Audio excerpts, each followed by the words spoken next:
Greetings.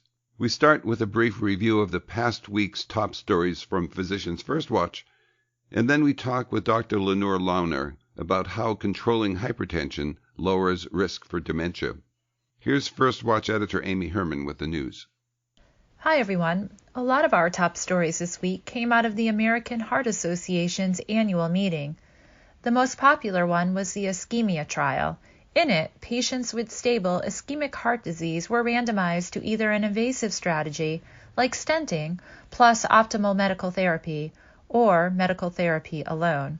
The researchers found that medical therapy alone was as effective as invasive management when it came to preventing major cardiovascular events. Another popular story from the meeting was the Treat Stroke to Target trial. In that trial, patients with atherosclerosis who had an ischemic stroke or TIA were assigned an LDL cholesterol target below 70 milligrams per deciliter, or between 90 and 110. The outcome? Those with the below 70 target were less likely to experience cardiovascular events. In non-heart news, the CDC published a new recommendation for the 13-valent pneumococcal conjugate vaccine, or PCV-13. The agency now says that the vaccine shouldn't be given routinely to all seniors. Rather, clinicians and patients should decide together whether to administer it. And separately, the CDC issued two advisories. One on how to evaluate flu-like symptoms in the face of concerns about vaping, and the other about how the agency will count and report cases of vaping-associated lung injury. And finally, a randomized trial found that among pregnant women who've passed their due date, inducing labor at 41 weeks gestation may be safer for the baby than waiting another week. Waiting to induce was associated with more perinatal mortality. And that's it for this week. Stick around for Joe Elia's latest clinical conversation. Lenore Launer and colleagues have published a meta-analysis showing that control of hypertension lowers the risks for dementia and Alzheimer's disease. The international group reported in the Lancet Neurology that the drug classes used to control hypertension, whether ACE inhibitors, ARBs, beta blockers, calcium channel blockers, or diuretics, all had a salutary effect on risk compared with not using an antihypertensive. Dr. Launer is at the National Institutes of Health's Institute on Aging Intramural Research Program, where she is a senior investigator in the Laboratory of Epidemiology and Population Science. Welcome to Clinical Conversations, Dr. Launer. Thank you. Let's get a sense of what you did. You examined data from 6 studies encompassing about 31,000 people over age 55. All were free of dementia at baseline and have had hypertension at study entry. So far, actually, what we did was we had all the individuals in those cohorts who were dementia-free. So that included, and this is really what I think the strength of the study is. It included everybody, regardless of what their blood pressure levels were. Yes, I'm sorry, and about half of the 31,000 had hypertension. Yes. I interrupted. Okay. Well, right. So then we stratified the group by baseline blood pressure levels. So the upper group, the hypertensive group, indeed had systolic blood pressures of systolic 140 and diastolic 90. You assessed their use of antihypertensive medications over the course of the follow-up, right? What we actually did was we used the baseline assessment. So okay. It would have been ideal to look at how the trajectory of drug use was, but unfortunately we didn't have those data. So basically this was baseline drug use. If they were using drugs at baseline, they got into the I'm using an antihypertensive medication group, and if they weren't, they were classified as not using them. Right. But you followed that group for the development of dementia or Alzheimer's disease, depending on the study, from a median of 7 to a median of 22 years, correct? Yes. Okay. So, so having done all that, what did you find? What we found is that individuals that have a blood pressure level in the hypertensive strata of which was 140 over 140 systolic and 90 diastolic, those individuals that took any type of blood pressure lowering medication had a lower risk for dementia and Alzheimer's disease compared to the individuals in that strata that did not take antihypertensive medications. Okay. And then conversely, in the people that had normal blood pressure, whether or not you took blood pressure pills, your risk basically was the same. Okay. So I'm not a clinician, and so I just want to make sure I'm understanding this. So, if there were people in the normotensive so-called group, who had hypertension but was now controlled by drugs. Right. So of course, I'm a little bit careful when I say this because, of course, we didn't have the question, are you taking the antihypertensive medications because you had high blood pressure? Okay. But the presumption is, of course, that they're taking it and their blood pressure is well controlled on the medication.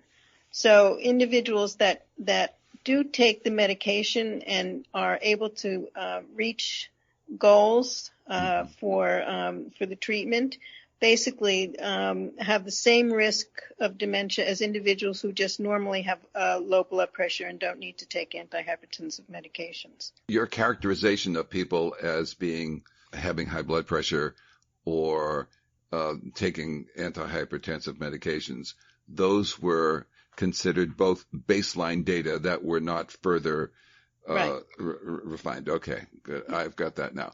But over the course of follow-up in these 6 studies, the investigators determined whether the subjects developed dementia or not, or Alzheimer's disease. Right. So all of the studies, basically at regular intervals, more or less, followed the individuals, and they were at each exam they were examined for possible dementia, and then in most of the studies, then the ones that were suspected of dementia went on to a more detailed assessment. So we were able to identify newly developing cases as the cohorts went forward.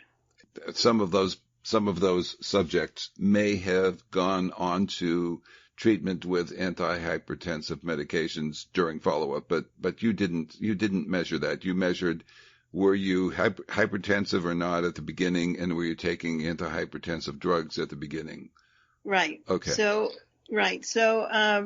I'm sorry to keep harping No, on that. I know. It's hard. It's a little bit hard for people to, yes.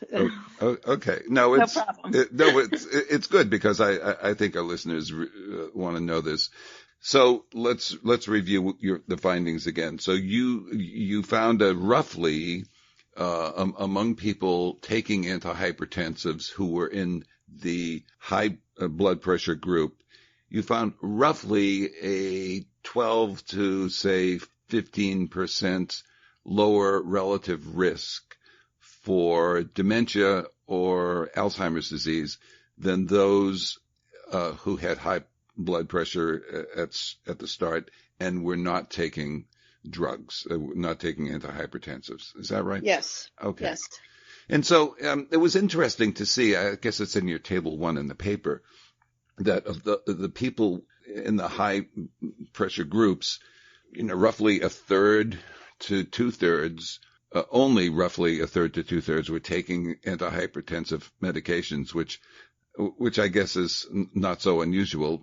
A lot of those people should have been taking them and weren't. I mean, and it's a big problem in the United States that there's a lot of, there's really 2 groups. There are people with hypertension that are not being treated at all, and there's people with hypertension who are taking drugs, but they're not being well controlled. Mm-hmm. This study suggests that even if they're taking some antihypertensive, they are gaining a benefit. But of course, if they were well controlled, then their risk for dementia due to hypertension would be much less and similar to individuals that had just normal blood pressure. The main finding really isn't so much about drugs, but it's really it's about level. It's about level of hypertension and risk for dementia, isn't it? And so your meta-analysis has drawn a stronger, more evidenced connection for that, hasn't it? Right. So this has been a big controversy as to whether blood pressure is a candidate as a means to reduce the risk for dementias. And for a long time, there was contradictions in the literature. We finally had a trial, the Sprint Mind trial, which probably your listeners may know of, that showed that if you reduce blood pressure, systolic blood pressure levels to lower than 120 millimeters mercury, then you can significantly reduce the risk for a combined dementia mild cognitive impairment outcome. So that was a trial that was published in July, I think. And this study, basically, we come up with the same estimates of benefit, but because we have observational data, we were able to follow the individuals for a longer period of time than trials can follow them. And we're able to include individuals that are more like the people that walk into the clinic. Yes. So a trial always has to make select certain people into the trial. So these data show that in a population-based setting, these findings are also, well, we think they're valid. Even outside the trial context, you can see an effect of hypertensive treatment on the risk for dementia Alzheimer's. Why do you think lowering blood pressure helps prevent or lowers the risk for dementia? Would you care to speculate on why that might be true? Well, I think there's a lot of reasons. One of the main factors, I think, may be that obviously the hypertension really damages your blood vessels and the delivery of nutrients and oxygen to the brain. It affects cerebral autoregulation, so blood flow to the brain. It creates an environment where there's a lot of oxidative stress.